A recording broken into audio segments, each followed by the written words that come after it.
ఇంట్లో ఉన్నాయి, మూడో దేశం కెనడా కూడా ఉంది.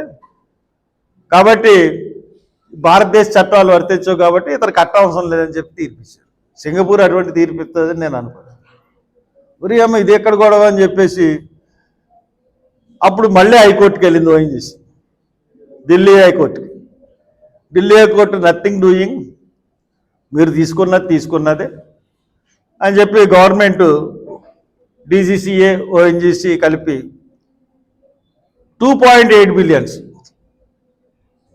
దగ్గర 28,000 కోట్లు కట్టమని ఇచ్చింది. మరి 2014 నుంచి ఇప్పుడు 2025 ఇంట్రెస్ట్ నష్టం ఇవన్నీ కట్టాలి కదా. మళ్ళీ సుప్రీంకోర్టుకి వెళ్ళాడు. అంటే చట్టాల్లోనే వెసులుబాటుల ద్వారా ఇలాగా తప్పించుకుని వెళ్ళి పరిస్థితి. ఇతని మీద పోలీస్ కేసు పెట్టండి, దొంగ అని చెప్పి పోలీస్ రిపోర్ట్ ఇచ్చాను నేను. ఎక్కడ? కాకినాడ కోరంగి పోలీస్ స్టేషన్ ఇచ్చాను, నా దగ్గర రిసీట్ కూడా ఉంది. మేము కట్టలేమండి, అది ఎక్కడ సముద్రంలో జరిగింది అన్నారు. పోనీ ఆ కోర్టుకి వెళ్ళాను. కోర్టు అన్నది అబ్బాయి మేము సిబిఐ ఇన్వెస్టిగేట్ చేయాలి, ఇటువంటి వాటిల్లో మాకు సిబిఐని ఆదేశించే అధికారం మా కోర్టుకు లేదని చెప్పేసి కోర్టు తప్పించుకుంది. హైకోర్టులో పడేసరి ఇంక రాదు అది. అలా ఉంది పరిస్థితి. అంటే కుబేర సినిమా గురించి మాట్లాడితే మన ఎదురుగుండానే సినిమా చూపించేశారు మనకి రిలయన్స్ వాళ్ళు.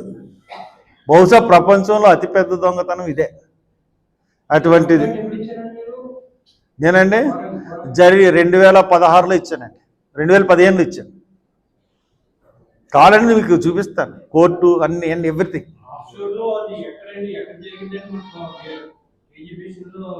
కేజీ బేసిన్లో సముద్రపు అడుగున కొన్ని బావులు ఉంటాయండి. ఆ బావులు అంటే ఎక్స్ట్రాక్ట్ కొన్ని సముదాయాలు ఉంటాయి. కొన్ని సముదాయాలు ఉంటే అది geological survey of India identify చేసింది.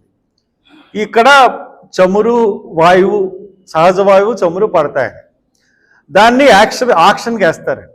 ఒక్కొక్క బావుని ఆక్షన్కి వేసినప్పుడు కొన్ని రిలయన్స్ పాడుకున్నది, కొన్ని ఓఎన్జీసీ పాడుకున్నది, కొన్ని జిఎస్పిసి కూడా పాడుకుంది. అప్పుడు జిఎస్పిసి ఎన్ని తీసుకున్న తర్వాత ప్రతి పాడుకున్న వాళ్ళందరికీ ఒకళ్ళు తగిలింది, ఒకళ్ళు తగలలేదు.